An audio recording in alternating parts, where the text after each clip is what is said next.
कैसे हैं सभी छात्र और छात्राएं। चलिए, मैं आपका अपना टीचर गुरशेर गौड़। आज मैं आप लोगों के लिए विषय भारत इतिहास, आप लोगों को पता है कि एक हफ्ते में हम आपको इतिहास से संबंधित क्लास उपलब्ध कराते हैं ताकि आप लोगों का कोई भी विषय ऐसा ना रहे जनरल स्टडी का जो आपको दिक्कत में आए।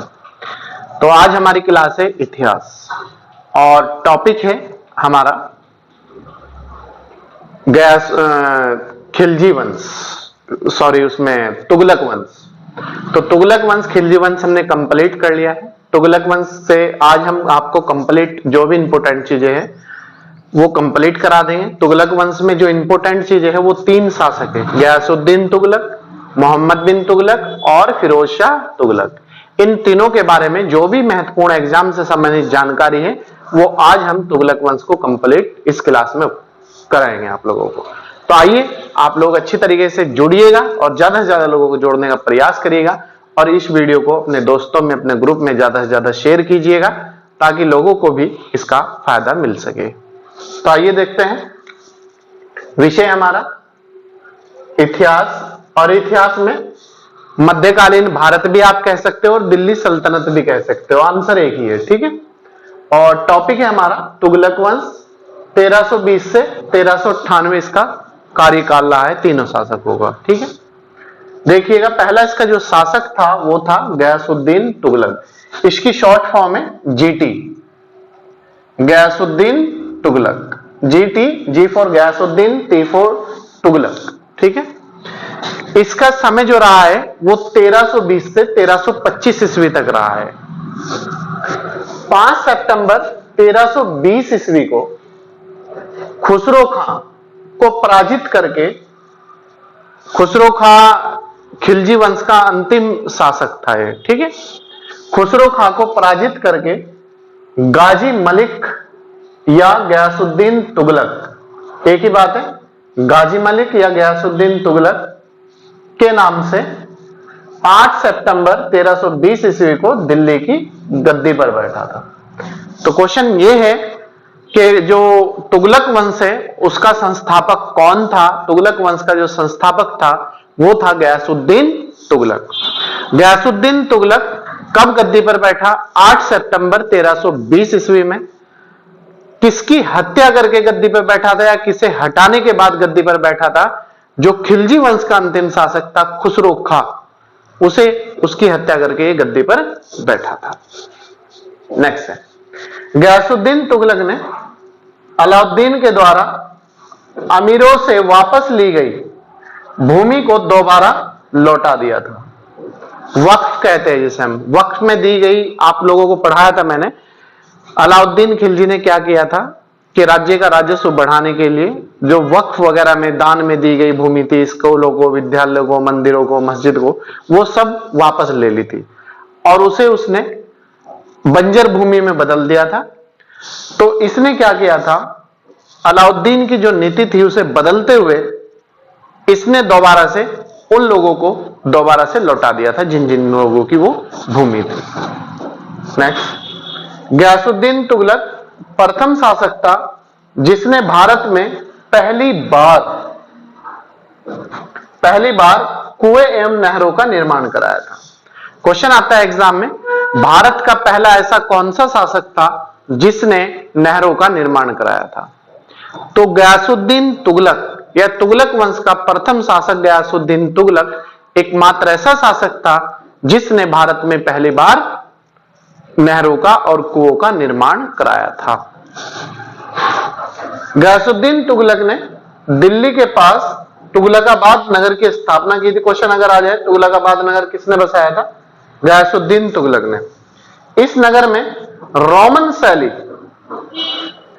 शैली पर आधारित दुर्ग भी बनवाया गया था जिसे 56 कोट के नाम से जाना जाता है।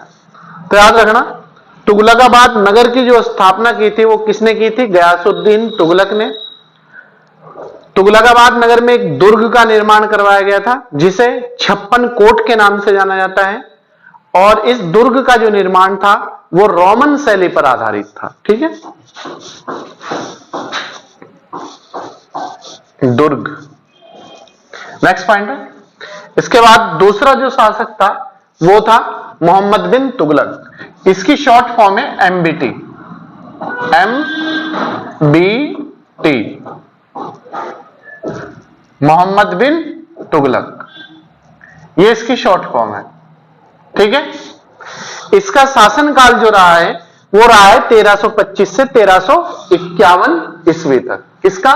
मोहम्मद बिन तुगलक का। किसके बाद गद्दी पे बैठा? गयासुद्दीन तुगलक के बाद गद्दी पे बैठा। इसके बचपन का नाम पूछा जाता है, मोस्ट इंपोर्टेंट पॉइंट है, उलुग खां या जौना खां। क्वेश्चन आता है एग्जाम में, किस शासक के बचपन का नाम जौना खां था या उलुग खां था? वो था मोहम्मद बिन तुगलक या MBT का नाम। यह मध्यकालीन अब तक के सभी शासकों में सबसे ज्यादा शिक्षित, विद्वान और योग्य था। याद रखना, वो कहते हैं ना, जब भाग्य साथ नहीं देता, चाहे कोई पढ़ा लिखा हो चाहे अनपढ़ हो, वो कुछ नहीं कर सकता। तो ऐसे ही इसके बारे में कहावत है। तो ये एक बहुत ही ज्यादा योग्य शासक था, विद्वान था, पढ़ा लिखा था। तो इसने जो भी जनता के लिए, जनता के हित को ध्यान में रखते जो भी इंपोर्टेंट योजनाएं चलाई, वो कोई भी सफल नहीं हो सकी। समय और भाग्य ने इसका साथ नहीं दिया। और जो भी इसने, जैसे इसने भारत में पहली बार सांकेतिक मुद्रा चलाई थी, चीन में पहली बार कहीं सांकेतिक मुद्रा चली थी, लेकिन भारत में इसने ही पहली बार चलाई थी। तो सांकेतिक मुद्रा में क्या कर रहा था इसने? सब चीजें सही थी, लेकिन क्या कर दिया था इसने कि जो मोहर होती है सरकार की या गवर्नमेंट की, वो नहीं लगाई थी इसने, वो फेल हो गई थी। इसी तरीके से इसने राजधानी परिवर्तन की घोषणा की थी, अटैक को देखते हैं, ताकि दो जगह से केंद्र को संचालित किया जा सके, दो जगह से सिचुएशन को डील किया जा सके। ऐसे ही इसने खुरासान अभियान, कराची उत्तराखंड वगैरह का जो क्षेत्र था, यहां से मंगोल आक्रमण को रोकने के लिए, तो ये किया था, ये भी असफल हो गया था। तो इसीलिए इसे कुछ विद्वान पागल शासक कहते हैं, रक्त पिपासु कहते हैं, जनता का खून चूसने वाला शासक कहते हैं, या सनक या सनकी शासक भी सही कहा जाता है। किसे? मोहम्मद बिन तुगलक को। समझ गए ना आप? क्या कारण था कि जब समय और भाग्य किसी का साथ नहीं देता, तो वही सब योजनाएं, चाहे कोई कितना भी बड़ा विद्वान हो, योग्य हो, शिक्षक हो, वो समय उसका साथ फिर नहीं देता।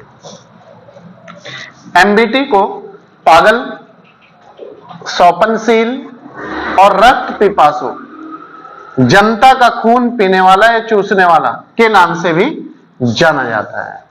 ठीक है, नेक्स्ट है। MBT ने भारत में पहली बार कृषि के विकास के लिए, खेती का डेवलपमेंट करने के लिए, कृषि की विकास के लिए दीवाने अमीर कोही कृषि विभाग की स्थापना की थी। क्वेश्चन आता है, दीवाने अमीर कोही क्या था? यह था कृषि डिपार्टमेंट। इसकी स्थापना किसने की थी? मोहम्मद बिन तुगलक ने की थी। क्यों की थी? ताकि कृषि का विकास हो सके, कृषि का डेवलपमेंट किया जा सके, कृषि को और आधुनिक पद्धति पर लाया जा सके, ताकि उसमें बेहतर खेती वगैरह हो सके। नेक्स्ट है, MBT अपनी राजधानी दिल्ली से देवगिरी स्थान पर लाया था, जिसका नाम इसने दौलताबाद रखा था। तो याद रखना, मध्यकाली का ऐसा कौन सा शासक था जो अपनी राजधानी दिल्ली से हटाकर देवगिरी या दौलताबाद में स्थापित की थी? वो था मोहम्मद बिन तुगलक। नेक्स्ट है, MBT अपने लिए पीने का पानी गंगा जल या गंगा नदी से मंगवाता था। यह क्वेश्चन बार बार आता है एग्जाम में। मध्यकाल का ऐसा कौन सा शासक था, भारत का ऐसा कौन सा शासक था जो अपना पीने का जल गंगा नदी या गंगा जल से मंगाता था?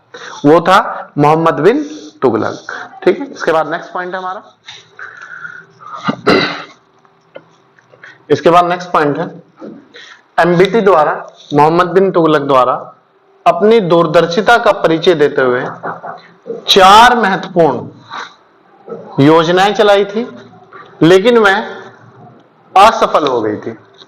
भाग्य और समय ने इसका साथ नहीं दिया था, लेकिन इसने अपनी दूरदर्शिता का परिचय देते हुए महत्वपूर्ण योजनाओं को जन्म दिया था और चलाई भी थी, लेकिन वो असफल हो गई थी। कौन कौन सी योजना है देख लीजिएगा, क्रम लगवाते हैं इनका कभी कभी। दोआब क्षेत्र में कर वृद्धि। दोआब मतलब गंगा और यमुना वाला जो क्षेत्र है उसमें इसने टैक्स लगा दिया था, क्योंकि वहां पर जो पैदावार है वो अधिक होती है और जहां के मुकाबले, तो इसलिए 1326 से 1327 ईस्वी पहली योजना थी इसकी। दूसरी योजना थी राजधानी परिवर्तन की घोषणा 1326 से 1327। तीसरी योजना थी सांकेतिक मुद्रा का प्रचलन 1329 से 1330 ईस्वी। चौथी योजना थी खुरासान एवं कराचिल क्षेत्र का अभियान। ये अंतिम योजना थी इसकी, जो कोई भी योजना सफल नहीं हुई थी। तो इनका क्रम याद रखना, आप लोग क्रम लगवाता है। पहली योजना दोआब क्षेत्र में कर वृद्धि, दूसरी राजधानी परिवर्तन, तीसरी सांकेतिक मुद्रा और चौथी खुरासान उत्तराखंड वाला जो क्षेत्र है, खुरासान कराचिल इसे कहते हैं। तो इसमें जो था कराचिल का जो अभियान था वो असफल हो गया था, इसके सैनिकों ने इसे धोखा दे दिया था। नेक्स्ट है इतिहासकार फरिश्ता। एक इतिहासकार हुए बहुत बड़े, उनका नाम था फरिश्ता। के अनुसार एमबीटी ने सांकेतिक मुद्रा के अंतर्गत कांसे की मुद्रा चलाई थी। मतलब कांसे में सिक्के डाले थे इसने कांसे में, तो वो इसने क्या कमी कर दी थी कि इसने उस पे मार्का नहीं लगाया था सरकार का, वो सबसे बड़ी। घर घर में कहा जाता है, एक बर्नी इतिहासकारों ने कहा है कि एमबीटी के शासनकाल में घर घर में टकसाल और मुद्रा बन गई थी, मुद्रा के भंडार लग गए थे। तो इतने बड़े पैमाने पर, जैसे नोटबंदी होती है ना, तो इसी तरीके से काला धन निकालने के लिए, बंद करने के लिए, तो इसकी दूरदर्शिता सोच देखो। नेक्स्ट है बर्नी के अनुसार तांबे के सिक्के चलाए थे जिसका मूल्य चांदी के रुपये के टका के बराबर होता था। ये कह रहा बर्नी कि इसने जो सांकेतिक मुद्रा के रूप में चलाया था वो तांबे के सिक्के चलाए थे, और उस तांबे के सिक्के का जो मूल्य था वो जो चांदी का टंका होता था उसके बराबर होता था। और फरिश्ता क्या कह रहा? फरिश्ता कह रहा कि कांसे की चलाई थी इनने। ठीक है, नेक्स्ट पॉइंट। अंग्रेज यूरोपियन यात्री ने इसके कार्य से प्रभावित होकर इसे किसे, एमबीटी को प्रिंस ऑफ मनी अर्स की संज्ञा दी है। यूरोप के एक बहुत बड़े राजा हुए हैं प्रिंस ऑफ मनी अर्स, तो उन्होंने भी वहां यूरोप में इस तरह के ही कार्य किए थे। तो उनके कार्य से को देखते हुए और इसके कार्य की तुलना करते हुए, तो ये जो अंग्रेज थे इन्होंने इसे प्रिंस ऑफ मनीयर्स की संज्ञा दी थी। प्रिंस ऑफ मनीयर्स याद रखना, किसने दी थी इसे संज्ञा?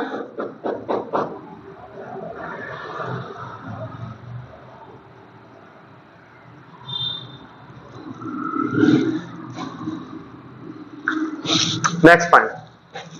विश्व में पहली बार सांकेतिक मुद्रा का प्रयोग चीन के कुबलाई खां एवं ईरान के गजन खां मंगोल शासकों ने भी किया था।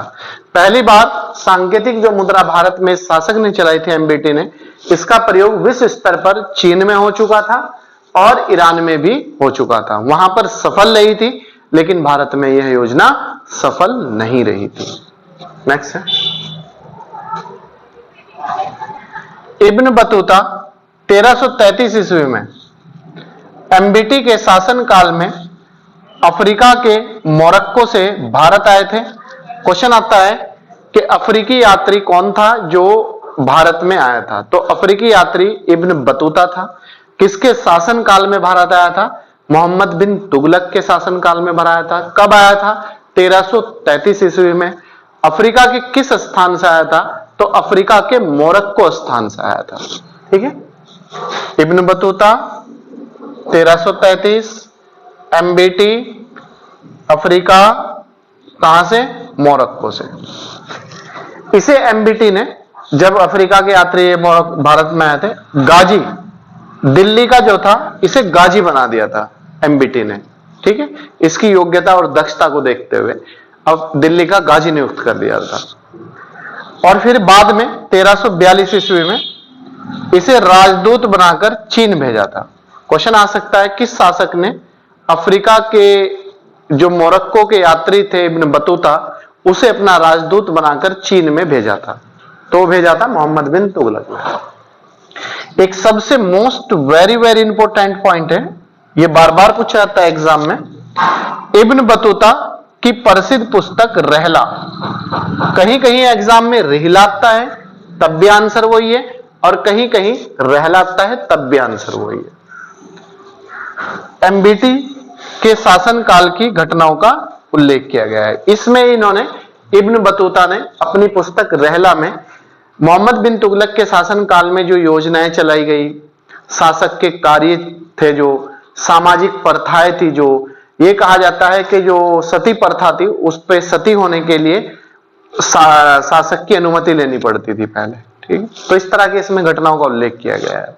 नेक्स्ट है एमबीटी के समय जिया नक्शबंदी। जिया नक्शबंदी एक व्यक्ति है, जिया नक्शबंदी। तो ये पहला व्यक्ति था जिसने संस्कृत कथाओं की श्रृंखला का फारसी भाषा में अनुवाद किया था। इस पुस्तक का नाम तूतीनामा है। तो याद रखना, किसने संस्कृत कथाओं की श्रृंखला का फारसी भाषा में अनुवाद किया था पहली बार? जिया नक्शबंदी पहला व्यक्ति था। किसके शासन काल में किया था? एमबीटी के शासन काल में। ये जो श्रृंखला थी किस भाषा में अनुवाद किया था? फारसी भाषा में किया था। इस श्रृंखला में क्या था लिखा हुआ? इस पुस्तक का जो नाम है तूतीनामा है। इसमें यह बताया गया है कि एक हिरनी महिला को एक तोते ने कहानी सुनाई थी। उस हिरनी वह महिला का पति जो है एक यात्रा पे गया हुआ था। इस चीज का इसमें उल्लेख किया गया है। के बाद नेक्स्ट पॉइंट है हमारा, एमबीटी ने जैन साधु संत, एमबीटी ने, मोहम्मद बिन तुगलक ने जैन साधु संत को बुलाया अपने दरबार में और उन्हें उपाधि से सम्मानित किया था। जैन साधु संत जिन प्रभासुरी को अपने दरबार में बुलाकर सम्मानित किया था। क्वेश्चन आता है एग्जाम में, किस शासक ने जिन प्रभासुरी को सम्मानित किया था? मोहम्मद बिन तुगलक ने। नेक्स्ट है एमबीटी की मृत्यु 20 मार्च 1351 ईस्वी को सिंध जाते समय ठट्टा स्थान पर हो गई थी। याद रखना, ठट्टा स्थान पर हो गई थी। 20 मार्च 1351 में ठट्टा नामक स्थान पर इसकी मृत्यु हो गई थी। एमबीटी के शासन काल में दक्षिण में हरिहर एवं बुक्का दोनों भाइयों ने मिलकर 1336 ईस्वी में तुंगभद्रा नदी के तट पर विजयनगर साम्राज्य की स्थापना की थी। इसकी राजधानी हम्पी थी। देखो, जो दक्षिण भारत का इतिहास है उसमें बहुत ज्यादा वो थी, विडंबना है। वहां से उन लोगों ने, वहां का शासक जो था, राजा महाराजा थे जो, उनसे परेशान आकर उनकी स्त्रियों ने चिताओं में जलना शुरू कर दिया था, सती होना शुरू कर दिया था। तो उनसे प्रभावित होकर दो भाई थे, हरिहर और बुक्का, इन्होंने डिसीजन लिया था, क्योंकि इस समय जो तुगलक वंश था वो कमजोर होता जा रहा था। तो इन्होंने, जो कमान थी वो कमजोर होती जा रही थी, तो इन्होंने, दोनों भाइयों ने मिलकर डिसीजन लिया 1336 ईस्वी में कि हम एक अलग से साम्राज्य की स्थापना करेंगे जिसका नाम विजयनगर होगा। विजयनगर का मतलब होता है जीत का शहर। ये अलग साम्राज्य में आपको अलग कराऊंगा, वहां जाके जो भी इंपॉर्टेंट घटनाएं होगी वो मैं आपको करा दूंगा। तो 1336 ईस्वी में तुंगभद्रा, याद रखना किस नदी के तट पर? तुंगभद्रा नदी के तट पर। कौन से साम्राज्य की स्थापना? विजयनगर साम्राज्य की स्थापना। इसकी राजधानी क्या थी? हम्पी थी। ठीक है, तो इतना याद रखना। इसके शासन काल में एमबीटी। नेक्स्ट है एमबीटी के शासन काल में ही 1347 ईस्वी में महाराष्ट्र में अलाउद्दीन बहमन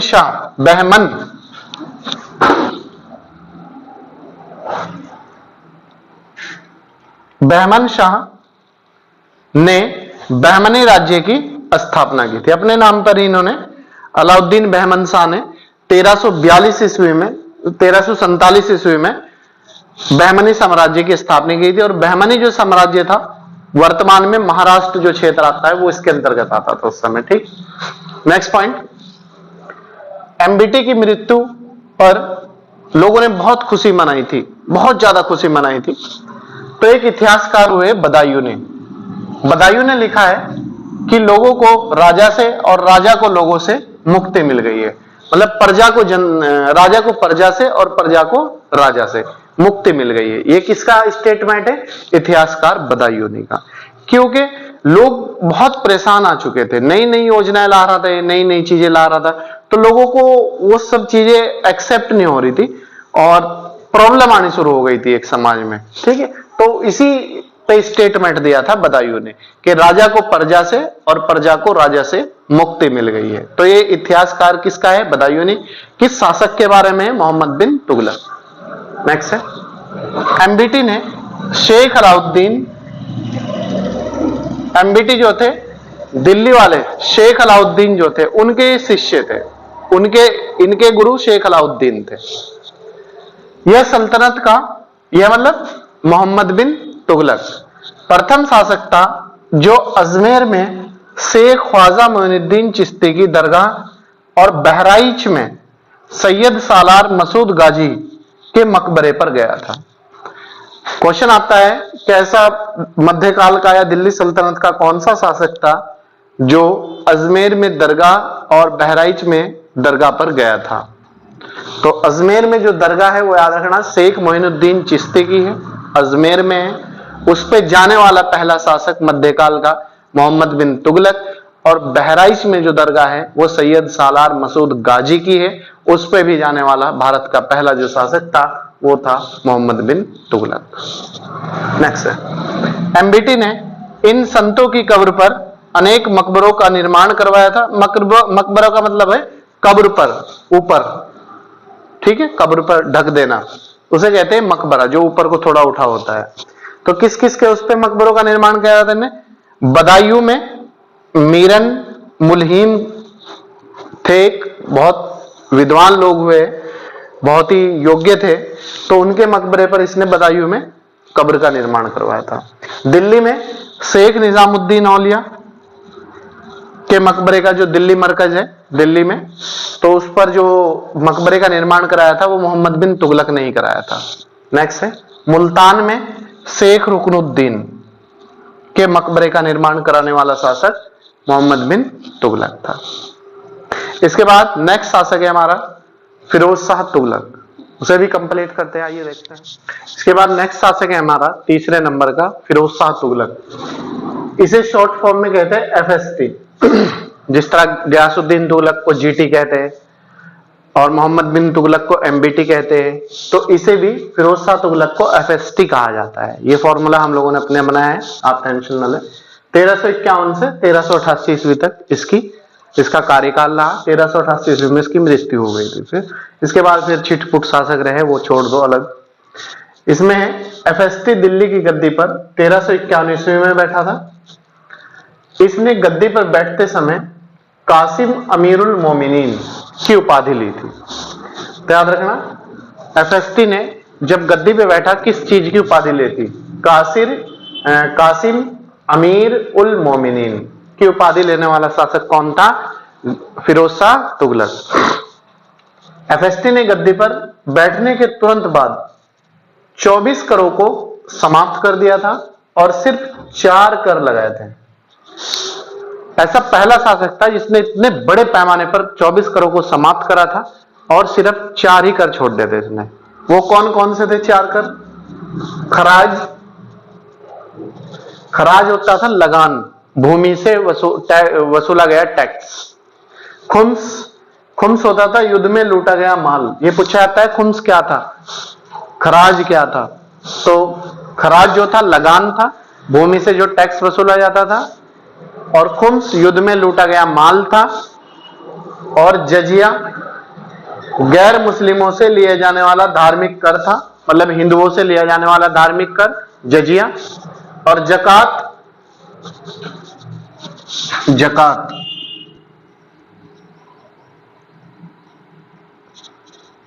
जो जकात था ये मुस्लिमों से लिया जाने वाला 1/4 धार्मिक कर होता था। ठीक है, ये आज भी वसूला जाता है, आज भी मुस्लिम लोग इसे देते हैं जकात को। ठीक है, आप याद रखना। नेक्स्ट है तो ऐसा कौन सा शासक था जिसने 24 करोड़ समाप्त किया? एफएसटी। कितने कर लगाए? 4। कौन कौन से? जजिया, जकात, खुम्स और एक खराज। खराज क्या था? लगान था, भूमि से वसूला गया टैक्स। खुम्स क्या था? युद्ध में लूटा गया माल। जजिया क्या था? गैर मुस्लिमों से या हिंदुओं से लिए जाने वाला धार्मिक कर। और जकात क्या था? मुस्लिमों से लिए जाने वाला 1/4 धार्मिक कर। नेक्स्ट है, एफएसटी ने ब्राह्मणों पर जजिया कर लगाने वाला पहला मुस्लिम शासक था। इसने पहली बार ब्राह्मणों से जजिया कर वसूल किया था और ऐसा करने वाला दिल्ली सल्तनत या मध्यकाल का पहला शासक है। एफएसटी ने एक नया कर, सिंचाई कर लगाया था जो कुल उपज का 1/10 भाग होता था। तो याद रखना, सिंचाई कर कितना लिया जाता था? कुल उपज का 1/10 भाग लिया जाता था। और ये किसने लगाया था सिंचाई कर? ये लगाया था फिरोज शाह तुगलक ने। और पहली बार ब्राह्मणों से जजिया कर किसने वसूला था? वो भी फिरोज शाह तुगलक ने ही वसूला था। नेक्स्ट है, नोट है, एफएसटी भारत का दूसरा ऐसा शासक था जिसने सिंचाई के लिए 5 बड़े पैमाने पर नहरों का निर्माण कराया था। देखो, अगर आपसे क्वेश्चन ये पूछे मध्यकाल का पहला शासक नहरों का निर्माण कराने वाला पानी की सुविधा के लिए, सिंचाई के लिए, वो था गयासुद्दीन तुगलक। ठीक। और अगर ये क्वेश्चन आ जाए आपसे बड़े पैमाने पर नहरों का निर्माण कराने वाला पहला शासक, तो फिर आंसर हो जाएगा आपका एफएसटी, फिरोज शाह तुगलक। इसने बड़े पैमाने पर 5 नहरों का निर्माण कराया था। तो दोनों क्वेश्चन अलग अलग है। ठीक। नेक्स्ट है, एफएसटी ने भारत में पहली बार 300 नए शहरों और नगरों की स्थापना की थी, जैसे हिसार हरियाणा में है, हिसार, ठीक है, फिरोजाबाद दिल्ली में है, जौनपुर यूपी में है, फिरोजपुर भी यूपी में है और फतेहाबाद भी यूपी में है। ये कुछ चुनिंदा शहर है। ये पूछता है एग्जाम में, हिसार, फिरोजपुर, फतेहाबाद, जौनपुर, फिरोजाबाद नगरों की स्थापना किसने की थी? इसी ने की थी, एफएसटी ने, फिरोज शाह तुगलक ने। तो बड़े पैमाने पर नगरों का निर्माण करने वाला भारत का शासक वो था फिरोज शाह तुगलक। किसने कितने नगरों की निर्माण करा था? 300। नेक्स्ट, एफएसटी के शासन काल में टोपरा है मेरठ में स्थित अशोक के 2 स्तंभ लेखों को यहां से हटाकर दिल्ली में लगवाया था। एफएसटी ने दिल्ली मेरठ में जो टोपरा स्थान है वहां पर अशोक ने 2 स्तंभ लेख लगवाए थे। उसमें अपनी सूचना दी थी कि उस समय शासक ने क्या किया, कहां से कहां तक का शासन था, क्या क्या कर लिए जाते थे, क्या क्या योजनाएं चलाई जाती थी। तो इसने एफएसटी ने दिल्ली मेरठ टोपरा से हटाकर वो अशोक के स्तंभ लेख दिल्ली में लगवाए थे। नेक्स्ट, एफएसटी ने अनाथ मुस्लिम महिलाओं, विधवाओं और लड़कियों की सहायता के लिए दीवाने खैरात विभाग की स्थापना की थी। क्वेश्चन आता है दीवाने खैरात विभाग क्या था? यह था मदद विभाग, या जैसे कह दो पेंशन डिपार्टमेंट। जैसा आज सरकार पेंशन देती है नहीं, तो पेंशन में क्या होता है? तो पेंशन में भी तो ये होती है, जो विधवा महिला होती है, जो ज्यादा उम्र के महिला पुरुष होते हैं, उन्हें वो दी जाती है वृद्धावस्था पेंशन वगैरह, या फिर लोगों की सहायता के लिए पेंशन डिपार्टमेंट वो होता है आपका समाज कल्याण डिपार्टमेंट, विकलांग लोगों के लिए, आपका राज्य आंदोलनकारियों के लिए, सैनिकों के लिए। तो इसी तरीके से इसने भारत में पहली बार दीवाने खैरात, खैरात मतलब मदद विभाग या समाज कल्याण या आप पेंशन विभाग कुछ भी कह सकते हो, तो इसने पहली बार महिलाओं के लिए स्थापित कराया था। इसके बाद नेक्स्ट पॉइंट है हमारा, एफएसटी के शासन काल में दासों की संख्या सबसे ज्यादा थी। दास जो है राजा अपनी सेवा के लिए रखते थे। जैसे कहीं युद्ध हुआ, वहां से दास बना के ले आए, या उस दरबार के उस राजा के दास जो थे वो अपने दरबार में ले आए। तो दास जो होते थे उस समय राजा की देखभाल के लिए होते थे, दरबार की देखभाल के लिए होते थे, तो उन्हें दास कहा जाता। तो एफएसटी एकमात्र ऐसा शासक था जिसके कार्यकाल में दासों की संख्या सबसे ज्यादा थी। यह बताया जाता है कि 1,80,000 लगभग इसके दरबार में दास मौजूद रहते थे। और उन दासों की देखभाल के लिए एफएसटी ने क्या किया था दोस्तों? इसने दास विभाग की स्थापना कर दी थी। ठीक है, दीवाने बंदगान, जिसे दास विभाग कहा जाता था। दासों की संख्या सबसे ज्यादा थी, 1,80,000 थी। इसने इनकी देखभाल के लिए दीवाने बंदगान विभाग की स्थापना की थी। क्वेश्चन आता है किसके शासनकाल में दासों की संख्या सबसे ज्यादा थी? फिरोज शाह तुगलक के शासनकाल में कितनी थी? 1,80,000 थी। या दासों की देखभाल के लिए किस शासक ने दीवाने बंदगान विभाग की स्थापना की थी? एफएसटी ने। या फिर दीवाने विभाग क्या था? दीवाने बंदगान जो था वो दासों की देखभाल का विभाग था। ठीक है, नेक्स्ट है, इसने सैन्य पदों को वंशानुगत बना दिया था। पहला ऐसा शासक था जिसने सैन्य पदों को वंशानुगत बना दिया था, मतलब बाप के बाप बेटा, बेटे के बाद उसका बेटा, इस तरह। ठीक है, वंशानुगत बनाने वाला सैन्य पदों को शासक एफएसटी। एफएसटी की आत्मकथा फुतुहाते फिरोज शाही, याद रखना, फुतुहाते फिरोज शाही जो आत्मकथा है ये किसकी है? तो इसकी जो रचना की थी वो जियाउद्दीन बर्नी ने की थी। ये एफएसटी की आत्मकथा है फुतुहाते फिरोज शाही। रचना किसने की? जियाउद्दीन बर्नी ने की थी। नेक्स्ट, एफएसटी ने 1300 ग्रंथों का फारसी में अनुवाद दलायते फिरोज शाही के नाम से करवाया था। तो सबसे ज्यादा ग्रंथों का फारसी में अनुवाद किसने करवाया था? वो करवाया था एफएसटी ने। किस नाम से करवाया था? दलायत ए फिरोज शाही। नेक्स्ट है, एफएसटी ने चांदी एवं तांबे के मिश्रण से युक्त बड़ी संख्या में अद्धा और बिक सिक्के चलाए थे। क्वेश्चन देता है अद्धा और बिक जो सिक्के थे वो किसके मिश्रण से बने थे? तो ये मिश्रण पूछे अगर आपसे, तांबा और चांदी दोनों के मिश्रित थे। किस शासक ने चलाए थे? एफएसटी ने चलाए थे। अद्धा क्या था? सिक्का। और बिक क्या था? ये भी सिक्का था। नेक्स्ट, एफएसटी ने दिल्ली में स्थित फिरोज शाह कोटला दुर्ग का निर्माण करवाया था, जो वर्तमान में फिरोज शाह कोटला स्टेडियम था, जिसके अरुण जेटली के नाम पे, जिसका नाम अरुण जेटली कर दिया गया है, तो उसका ही नाम था फिरोज शाह कोटला दुर्ग। ठीक है, वो इसी ने स्थापित करवाया था, बनवाया था एफएसटी ने। नेक्स्ट, तुगलक वंश का अंतिम शासक याद रखना, नासिरुद्दीन महमूद तुगलक था।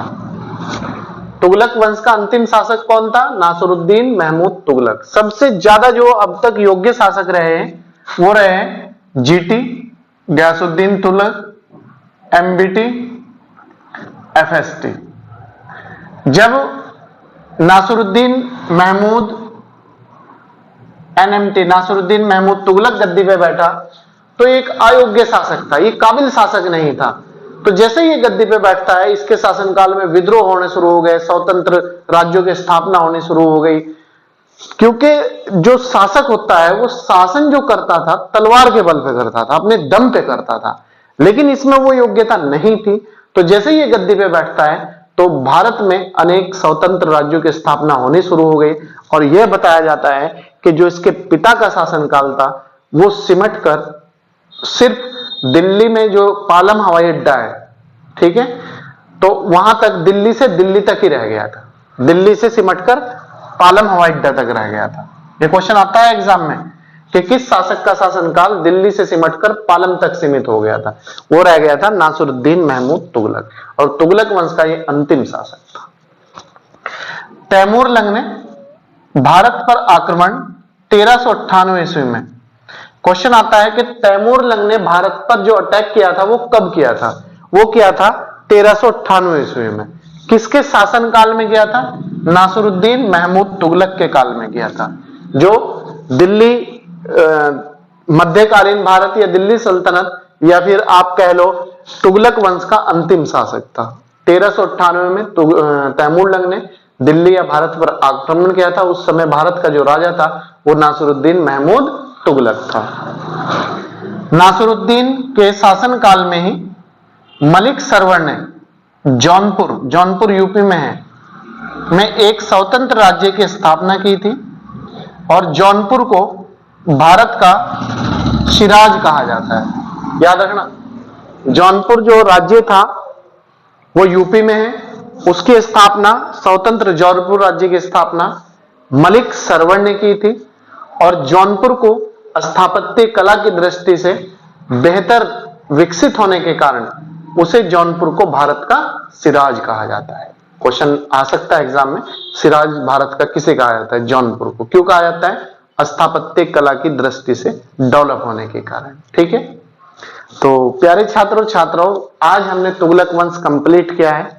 इसमें हमने 3 शासक देखे, गयासुद्दीन तुगलक, मोहम्मद बिन तुगलक और फिरोज शाह तुगलक और गयासुद्दीन नासरुद्दीन महमूद तुगलक। तुगलक वंश का अंतिम शासक नासरुद्दीन महमूद तुगलक और तुगलक वंश की स्थापना गयासुद्दीन तुगलक ने की थी। ठीक है, तो इससे संबंधित आपको कंप्लीट जानकारी दे दी गई है, जो भी हमारे एग्जाम की दृष्टि से इंपॉर्टेंट है।